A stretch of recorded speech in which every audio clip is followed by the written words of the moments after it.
मी हरवणार असे हे विरोधक जे वर्णन करतात हे दिवा स्वप्नात पाहिल्यासारखं आहे. अजून तरी कोण जन्मलेलं नाही उजळलेलं हरवणार.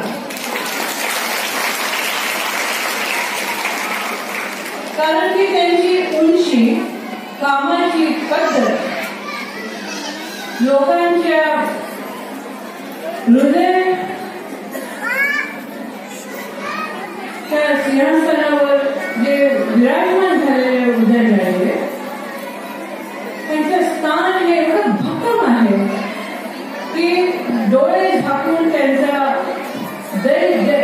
दैदिप्यमान हा विजय निश्चितच आहे. आणि प्रत्येक वेळेस उजळलेले आपलं रेकॉर्ड ब्रेक केलेलं आहे वोटिंगचं. आणि आता देखील 4 लाखाच्या वर नाही आले उजळलेले तर मला सांगा.